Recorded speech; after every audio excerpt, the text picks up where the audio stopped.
Welcome in. This is Warchant TV. This is Ira Schoffel along with Corey Clark. I'm here at beautiful Notre Dame Stadium in South Bend, Indiana. Corey Clark is in parts unknown. We can't disclose his location for his benefit. But Florida State falls tonight at number 5, Notre Dame, 42-26. Kind of a weird game in the sense that I think at the end of the day, if you told people you're going to lose 42-26, you're going to put up 400 yards of offense, you wouldn't feel real bad about it. Listening to Mike Norvell, he sounded pretty dejected about it, probably as dejected as maybe he sounded, except after the Miami game seemed a little bit more dejected, obviously. But it's kind of a tough game, I think, to wrap your mind around in the sense that Florida State played pretty well on offense, not great, but that's a good defense, and they showed some life. Defense was abysmal. So it's, I think it's tough for Mike Norvell as a head coach because he's not just the offensive coach. He's the head coach, and that was as bad a defensive performance. The first half was maybe the worst defensive performance any of us have seen in years. But what was your view from Atlanta, Corey? Well, I'll say this. Number one, that's why I closed the blinds. I don't want people to see the foliage so they could maybe, figure out where I am, kind of locate. I would say we saw a worse defensive effort 2 weeks ago. That team scored 5 touchdowns on 5 straight drives. That was the half. At least this one, you got a turnover and you got a punt and you got a fumbled punt. So those were positives. But yes, it was dreadful, just absolutely dreadful. I think the difference. Here's the thing, and this is where you and I are diametrically opposed. Is I felt like in the Miami game, you're at least forcing some third downs. You're giving yourself a chance. Maybe they'll drop a pass on third down. Something possibly to happen.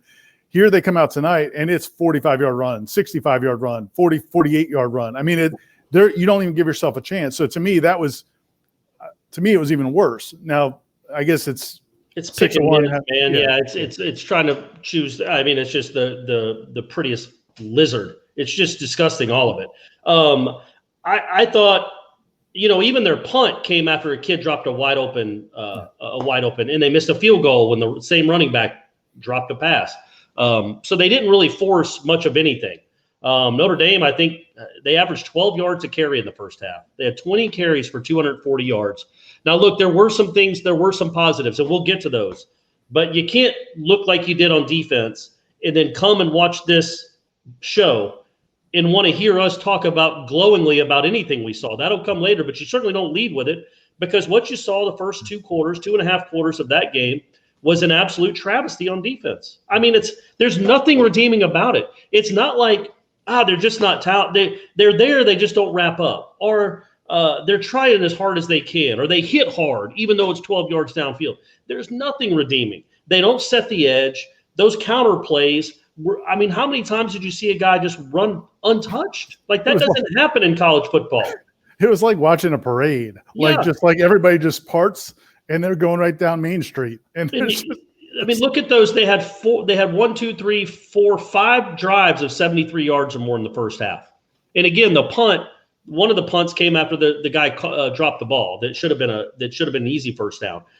Who's good on the defense? Asante.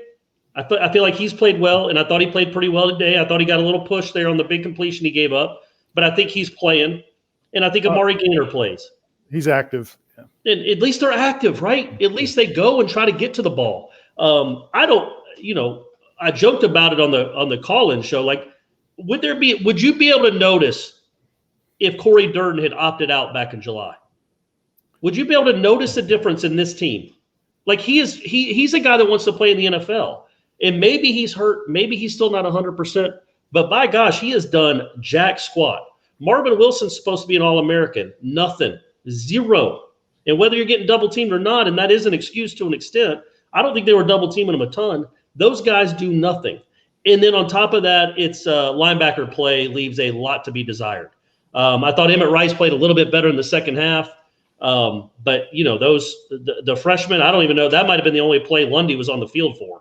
Was the one long run where he got kicked out wide by the tight end.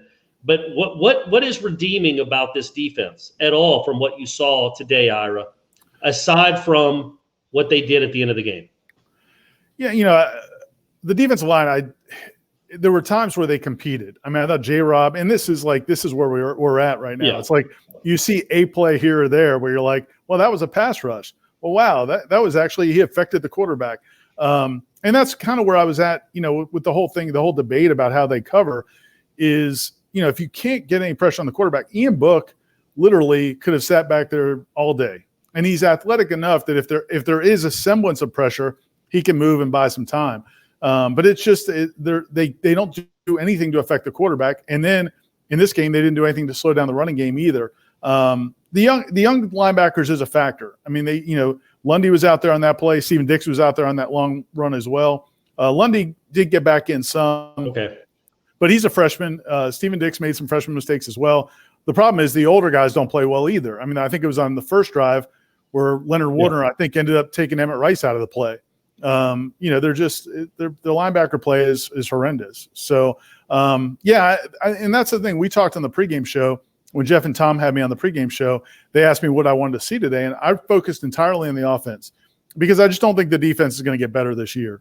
Maybe you'll see some signs of improvement. I just don't think you're going to see it get better. What I wanted to see was whether or not the offense could do something to make you believe, hey, they can compete. They might be able to beat the North Carolinas, Louisville's, NC States, because I think if they can score against Notre Dame, they should be able to score against those teams as well. So from that standpoint, I did come away somewhat encouraged.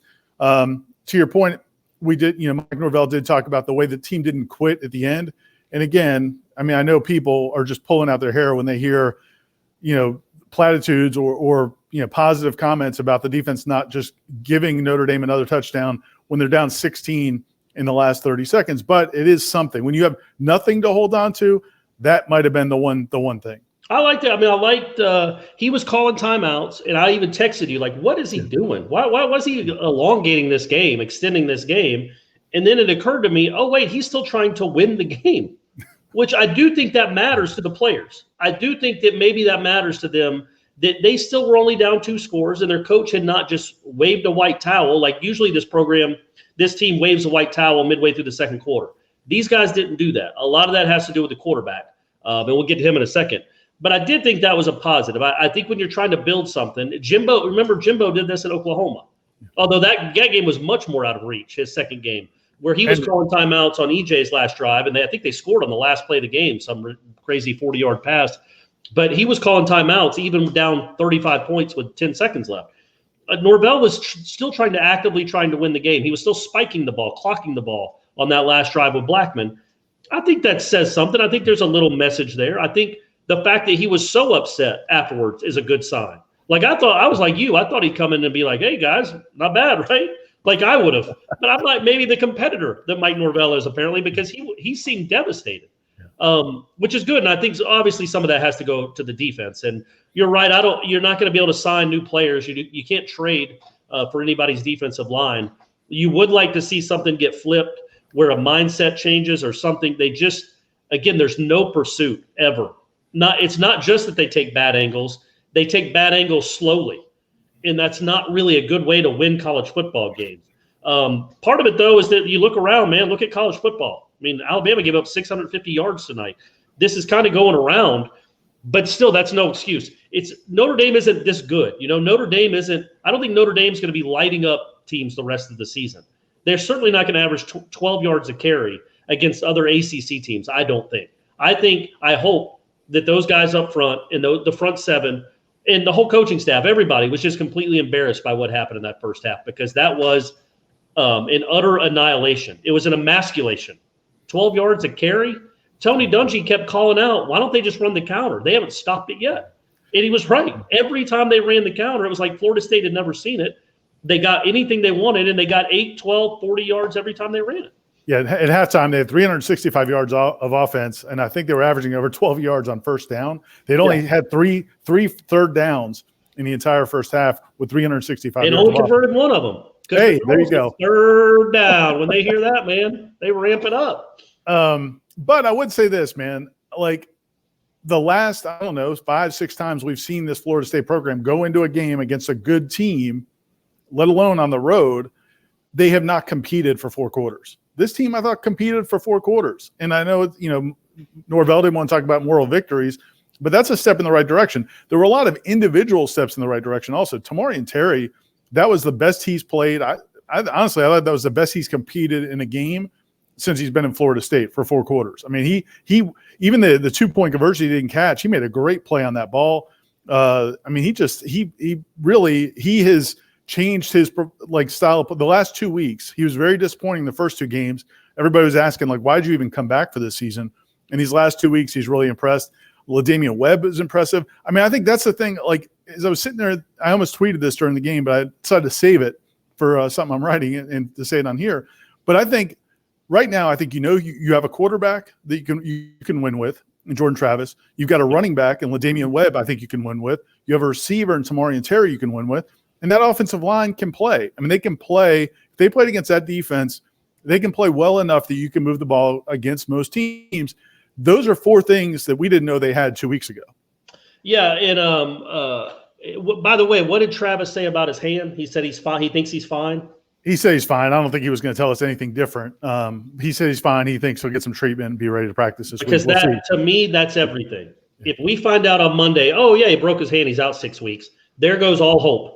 You know what I mean? Like it's just it'd be like, of course, you finally have a quarterback that looks legit. Like he's a legit quarterback. He's not perfect. The McDonald, if he makes a better throw to McDonald, that's an easy touchdown. You can't miss those. I do think I think he thought McDonald was going to turn back to the field and not keep going to the boundary because he was so open. But still, you've got to make that throw. You've got to put it on him. And the interception wasn't great, but I thought overall Jordan Travis gives you some juice, man. And the reason the offensive line looks the way it does is because you got a guy that can make plays with his feet. Yeah. And it's easy to get on 3rd and 2. You feel pretty confident that kid's going to get you a first down one way or the other. He didn't make every great read. He had a few, and every quarterback's going to have some mistakes. But by and large, that's 2 weeks in a row now. That's as well as this position's been played since you had a Heisman winner back there. So moving forward, I don't know if Jordan's hand is hurt. I don't know. I guess you play Blackman. I don't know. But again, he can throw left-handed. Exactly. Yeah, exactly. He don't need to throw anyway. His legs hurt. His legs are fine. He can hook them. He can sky hook throws.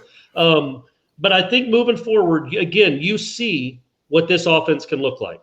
I do think that. I think, and they left some plays out there. A lot of plays. They should have scored 5 touchdowns on that team. And then even the drive after Notre Dame scored to go back up by 16 in the 3rd quarter, he puts a really nice throw on Toafili that Toafili drops. Now he gets hit hard, but he gets knocked loose. And then Corbin has a huge hole, a monstrous hole on 2nd down. A really well-designed call. There's only one guy between him and about an 18-yard gain. And, of course, my man gets literally the same amount of yards I would have gotten on it, 5 yards. And then they end up punting. But overall, you see what this offensive staff is trying to do. You see the strides that are made. You see that you got an offensive line that isn't getting blown up. Like I thought when they did get pressure, maybe not at the end of the game, and that's Blackman too. You can't even judge that.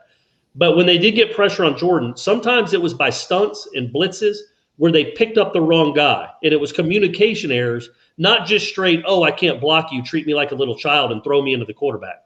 Those you don't see that much anymore. There's a couple of them, but not nearly. Not nearly like it was, like say last year against Miami, when it just was an embarrassment what was happening on that offensive line. So they are competing, and you do see signs offensively. I think if Jordan Travis is healthy, if he can play and stay healthy, man, you might have a quarterback. Like I think we're getting to the point now. It kind of reminds me of his brother in the minor leagues. Like he was whatever he was, an 11th round pick, Devin Travis. He wasn't their hot shot prospect. But every level of baseball, he hit 310 or 320. And finally, he became the prospect. It's like, wait a second.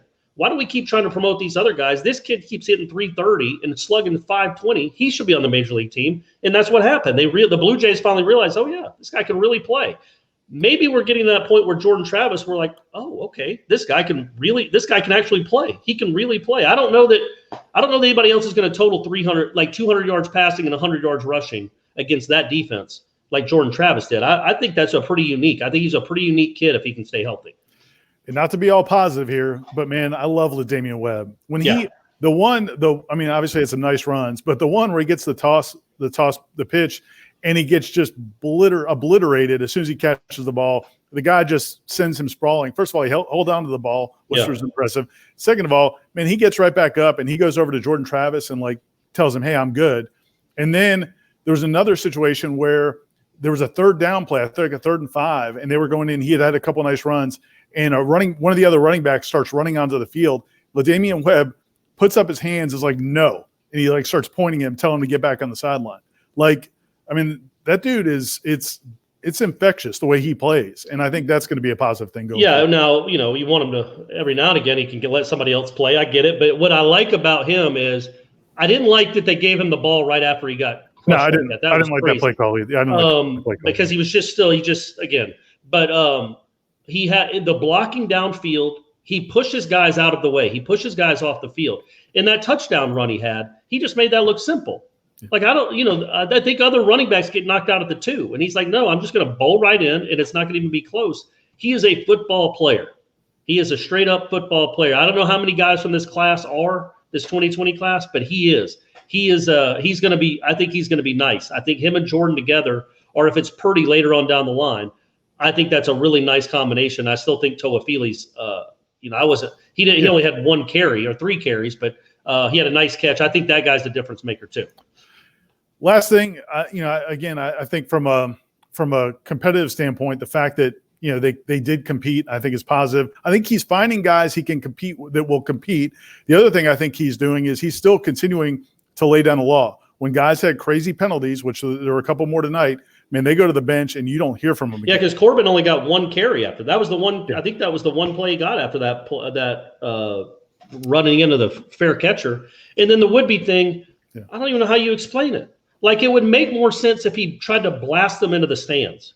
But to just see a quarterback running out of bounds and he's 2 yards out of bounds and push him when you've already won the play, he'd gotten a yard, and you're trying to keep him from getting in the field goal range, it just makes no sense for a smart kid to do that. Why does that keep happening, Ira? Why? But he never got back on the field again, and I think those are positive signs. Again, we'll wrap it up by just saying the defense is what it is. Do you see anything? Do you have any words of encouragement about this defense going forward, or are they just going to have to outscore people? Yeah, no, I mean, you could petition to see if they'll let you play with 13 or 14. How many do you 12, have to 12 I don't think 12 does it. Tonight, if they were allowed to play with 12, I still think Notre Dame still wins the game. But if you're playing with 13, because who's to say they're going to be in the right spot even if you got 13 on the field? What if Chris Marv can be one of the 12? Well, then yes, absolutely. I'd suit him up right now. It's sad when your linebacker coach is by far the best linebacker still on your team. But that's the case. That's the case with him. And he hasn't played in 10 years. And no, there's nothing overly redeeming about the defense. You hope maybe they improve. But you're right. You're just gonna have to outscore people. It's gonna be a lot of like A&M Florida and a lot of Ole Miss Alabama. That's what you're looking for this year. What's your column about, Corey? What can people read on the Clark column? Just kind of comparing it to where they were 2 years ago, and there were strides. It's Clark. It's a Clark column, so I'm not going to just take one hardline stance. I'm gonna be on the fence a little bit because I was encouraged. I think most people were encouraged. It was an encouraging showing by and large, considering what this program is. But that defense is still so dismal. It's hard to get too pumped up about it. It's hard to get too excited when your defense gets run through like that. But still, overall, the way they did compete, the way it was a game in the fourth quarter for the first time in forever against a good team, and the way the offense looks, I think you're encouraged that these guys can coach, right? Aren't you encouraged at least that these guys can coach, that they kind of know what they're doing? So that's a positive. 100%. If you go to warchant.com, you can watch all the post-game interviews, Jordan Travis, LaDamian Webb, Amari Gaynor. Watch Gene and Tom Lang with the post-game wrap-up show. And your column, I'll have the 3-2-1 column coming as well, and we'll have plenty more coverage. Check out warchant.com and stay tuned this week as we start looking ahead to North Carolina. Oh, boy.